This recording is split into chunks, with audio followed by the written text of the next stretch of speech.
Naquele tempo, Jesus atravessou de novo numa barca para outra margem. Uma numerosa multidão se reuniu junto dele e Jesus ficou na praia. Aproximou-se então um dos chefes da sinagoga, chamado Jairo. Quando viu Jesus, caiu aos seus pés e pediu com insistência: minha filha está nas últimas, vem e ponha as mãos sobre ela, para que ela sare e viva. Jesus então o acompanhou. Uma numerosa multidão o seguia e o comprimia. Achava-se ali uma mulher que há 12 anos estava com uma hemorragia.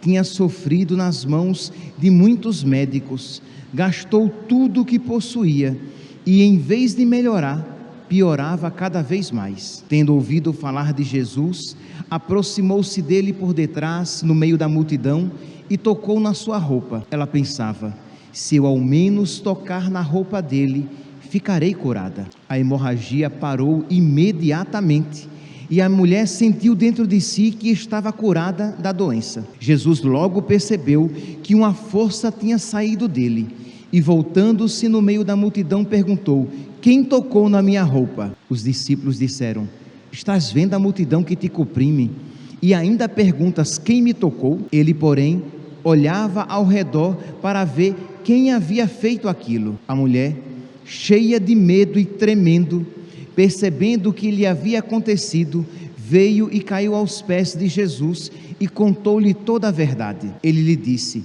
filha, a tua fé te curou, vai em paz e fica curada dessa doença. Ele estava ainda falando quando chegaram alguns da casa do chefe da sinagoga e disseram a Jairo: tua filha morreu. Por que ainda incomodar o mestre? Jesus ouviu a notícia e disse ao chefe da sinagoga: não tenhas medo, basta ter fé. E não deixou que ninguém o acompanhasse, a não ser Pedro, Tiago e seu irmão João. Quando chegaram à casa do chefe da sinagoga, Jesus viu a confusão e como estavam chorando e gritando.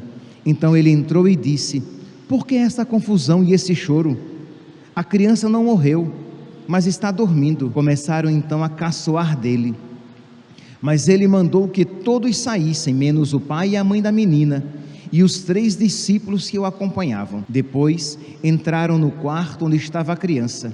Jesus pegou na mão da menina e disse: Talitá cum, que quer dizer: menina, levanta-te. E ela levantou-se imediatamente e começou a andar, pois tinha 12 anos. E todos ficaram admirados.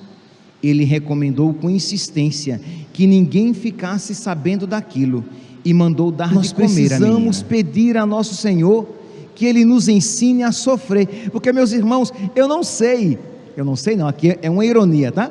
Eu não sei se nós devemos rezar: Senhor, não permita o sofrimento na minha vida. É ironia, porque Ele disse: quem quiser me seguir, renuncie a si mesmo, tome a sua cruz e me siga. Pois bem, então, aqui nós vemos este exemplo de fé dessa mulher. Mas lembra que Jesus está no caminho para a casa da filha de Jairo, e nós podemos também aqui imaginar que seria possível ao coração de Jairo uma raiva, uma inquietação, um incômodo, porque embora sua filha estivesse morrendo, Jesus parou para conversar com uma mulher que o havia tocado no meio de uma multidão. A notícia foi: Senhor, a minha filha está morrendo. Nós podemos imaginar a aflição no coração desse chefe da sinagoga, mas ao mesmo tempo ele soube sofrer com humildade, com paciência. Nós não ouvimos aqui que o chefe da sinagoga disse: olha, Senhor, vamos lá, a minha filha está morrendo, e o Senhor agora procurando quem tocou o Senhor? Vamos lá, Senhor, minha filha está morrendo, eu sou o chefe da sinagoga. Ele não interrompe a demora de Deus, ele não interrompe Jesus, ele não fica dizendo: Senhor, vamos lá, minha filha está morrendo. Precisamos aprender a sofrer as demoras de Deus. Nós precisamos nos exercitar nas virtudes enquanto sofremos, porque é um tempo propício, é um tempo favorável de crescer na paciência, na humildade, na perseverança. Diz aqui que quando Jesus terminou aquela situação com a mulher que sofria há 12 anos, Jesus estava ainda falando quando chegaram alguns da casa do chefe da sinagoga e disseram a Jairo: tua filha morreu, não adianta mais incomodar o mestre. Quando Jesus ouve aquilo, ele se volta para Jairo, que deveria estar prostrado, né? Ele esperou e até pacientemente esperou, e parece que nada iria acontecer, e a atitude de Jairo mostra que ele acreditou. Diante daquela notícia, ele ainda aceitou ir com Jesus para a casa dele, não obstante já tivessem dito que ela morreu. Chegaram à casa do chefe da sinagoga e Jesus viu a confusão, como estavam chorando e gritando. Jairo, diante do seu sofrimento, eles se mantiveram na fé.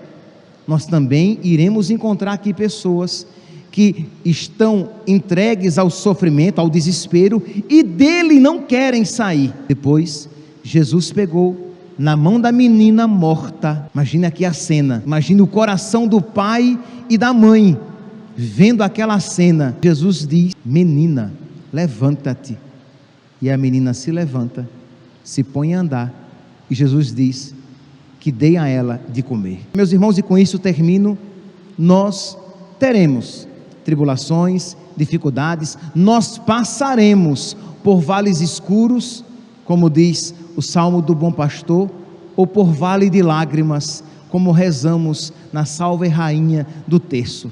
Mas se nós tivermos fé, tudo isso vai concorrer para a nossa salvação, e a nossa atitude dócil às graças por Deus recebidas farão com que nós alegremos o coração de Deus, porque embora para uns o sofrimento seja destruição, para aqueles que creem e em Deus esperam, são salvação e vida.